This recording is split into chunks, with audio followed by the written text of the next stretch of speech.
5.5 feet लंबा और 45 kilogram वजनी ये परिंदा एक दिन में 2 किलो तक खाना जो है वो आसानी से खा सकता है। अब सोच के देखिए कि 20,000 ईम्यूज अगर खुले मैदान में छोड़ दिए जाए तो क्या होगा।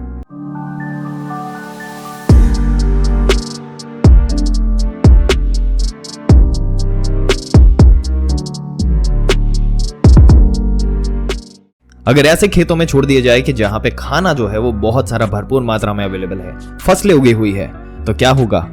दोस्तों 1932 में ऑस्ट्रेलिया एक ऐसी अनोखी जंग स्टार्ट कर बैठा था जो ना किसी कंट्री के खिलाफ थी और ना ही किसी ग्रुप के खिलाफ, बल्कि ये जंग थी इस बेजुबां इम्यूज नाम के परिंदे के खिलाफ, जिसने ऑस्ट्रेलियन मिलिट्री को दिन में ही तारे दिखा दिए थे। सुनने में ये काफी अजीब लगता है कि नहीं, कि एक परिंदे ने भला किसी को ऐसा भी क्या मसला हो सकता है कि उसके खिलाफ एक पूरा मिलिट्री ऑपरेशन स्टार्ट करना पड़ जाए। पर ऑस्ट्रेलिया ने ऐसा कदम उठाया जो उसको भारी भी पड़ा। दोस्तों वर्ल्ड वॉर 1 के बाद पूरी दुनिया ग्रेट डिप्रेशन से होकर गुजर रही थी और ऑस्ट्रेलिया भी इसमें आ चुका था। यहाँ फार्मर्स अपनी फील्ड पर कोई भी चीज नहीं उगा रहे थे क्योंकि मार्केट में डिमांड और सप्लाई के फर्क की वजह से हर चीज की कीमत बहुत कम मिलती थी, जिससे किसान अपना खर्चा भी नहीं निकाल पाते थे। अगर ऐसा ही चलता रहा तो ऑस्ट्रेलिया के पास खुद के खाने पीने के लिए भी कुछ नहीं बचेगा। और इस चीज पर काबू पाने के लिए ऑस्ट्रेलियन गवर्नमेंट ने फार्मर्स को फोर्स किया कि वो वीट की प्रोडक्शन स्टार्ट करें और उसमें वादा किया कि गवर्नमेंट उनसे वीट अच्छे रेट्स पर खरीदेगी।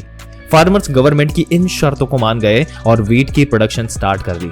लेकिन जब ये फसलें तैयार हुई तो गवर्नमेंट अपने वादे से पीछे हट गई और फार्मर्स को कम रेट ऑफर करने लगी। अब फार्मर्स ने प्रोटेस्ट करने का फैसला किया और वो वीट अब सेल ही नहीं करेंगे और इसी वजह से उन्होंने फसलों की कटाई ही नहीं की।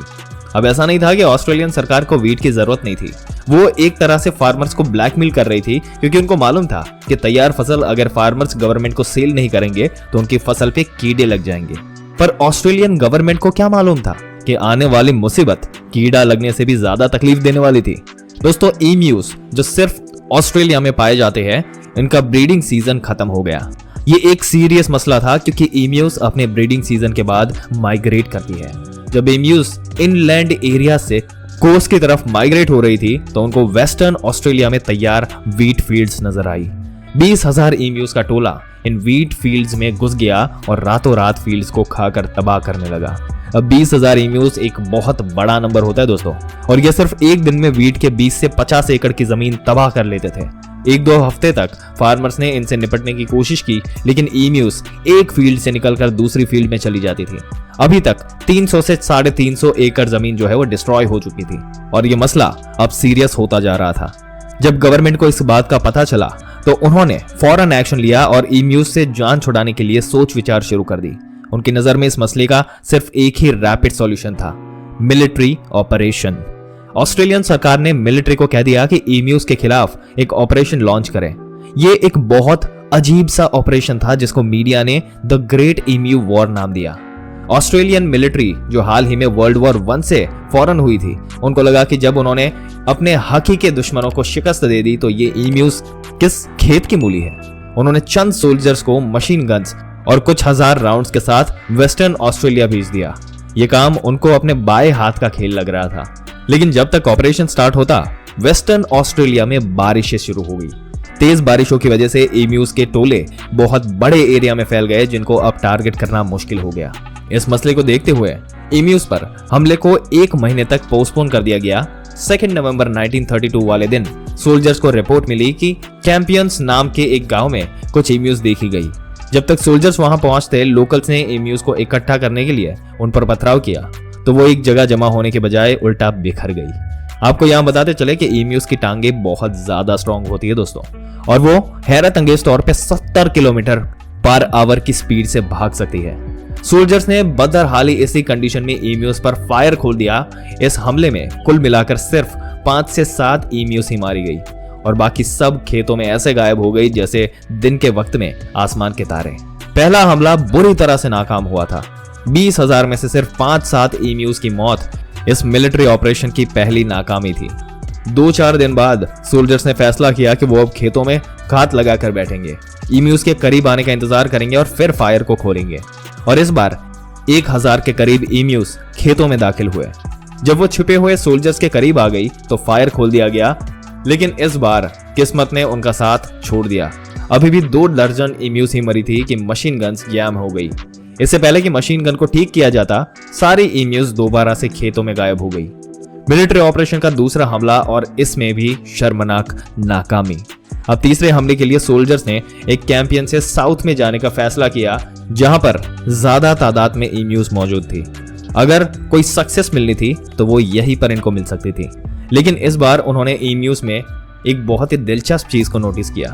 उन्होंने देखा कि इम्यूज अलग अलग ग्रुप्स में डिवाइडेड है और हर ग्रुप का एक लीडर है जो एक तरह से उनकी रखवाली करता है। किस तरीके से? जैसे बाकी सारी इम्यूज व्हीट फील्ड्स को खाने में जब बिजी रहती है, लेकिन वो लीडर अपनी नजरें आने वाले खतरे पर जमाए रखते हैं। जैसे ही सोल्जर्स के आने की भनक पड़ती है, वो लीडर उन सारी इम्यूज के ग्रुप को वहां से भगा देता है। अब सोल्जर्स उनका पीछा करते करते थक चुके थे। उनको इम्यूज के खिलाफ ये जंग भारी पड़ रही थी। जैसा कि जंगों में होता है, जब दुश्मन एक तरीके से काबू ना आ रहा हो तो स्ट्रेटेजी चेंज करनी पड़ती है।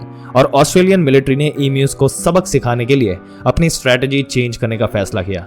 अब उन्होंने प्लान बनाया कि मशीन गन को एक गाड़ी के पीछे इंस्टॉल करेंगे, इम्यूज के झुंड में तेजी से घुसेंगे और फिर चलती हुई गाड़ी से भागती हुई इम्यूज पर फायर करेंगे।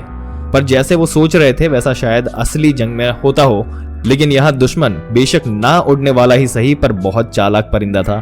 क्योंकि गाड़ी को रफ फील्ड पे यानी कि ऑफ रोड चलना था, तो जाहिर सी बात है कि मशीन गन ऑपरेटर इसको भागती हुई इम्यूज का निशाना लेना काफी मुश्किल हो रहा था। कई राउंड्स फायर करने के बाद सिर्फ एक ही गोली सही निशाने पर लगती थी।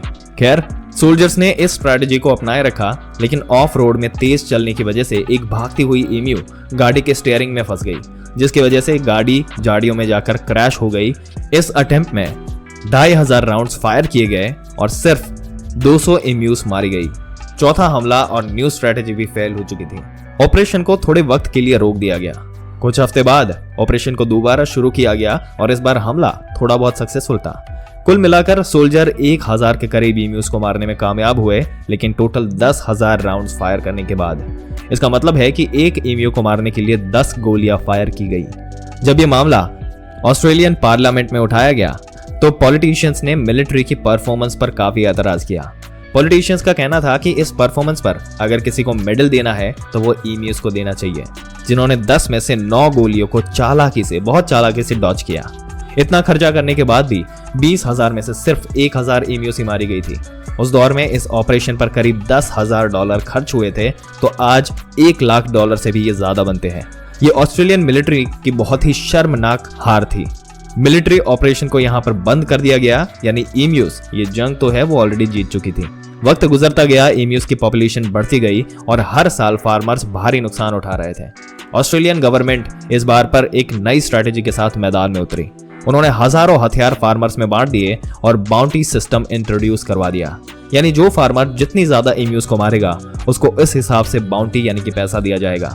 ये तरीका फिर से काम कर गया और 2 साल के बाद 1934 में 6 महीने के दौरान 57,000 यानी कि 57,000 बाउंटीज क्लेम की गई।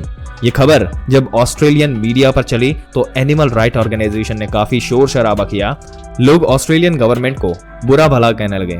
ऑस्ट्रेलियन सरकार करती तो आखिर करती क्या दोस्तों? उनको ये बाउंटी सिस्टम भी बंद करना पड़ा, जो 1932 में 20,000 इम्यूज को काबू नहीं कर पा रहे थे, जो आज ऑस्ट्रेलिया में इम्यूज की पॉपुलेशन बढ़ के 6 से 7 लाख के करीब पहुंच गई। और फार्मर्स अब अपनी फील्ड का जो भी प्रोडक्शन है उसको बचाने के लिए फेंस लगा के रखते हैं, जो कि ऑस्ट्रेलिया में एक बहुत ही कॉमन प्रैक्टिस हो चुकी है। बेशक अभी भी फार्मर्स को ऑस्ट्रेलिया में जंगली जानवरों से इतना खतरा तो नहीं है, लेकिन इम्यूज के खिलाफ हुई ये जंग इतिहास में दोस्तों हमेशा याद रखी जाएगी। दोस्तों, आपके क्या विचार है इम्यूज के बारे में? अपने विचार हमें कमेंट करके जरूर से बताइएगा और ऐसी जानकारी पाते रहने के लिए हमारी चैनल को सब्सक्राइब करके बेल आइकन जरूर से दबा दें।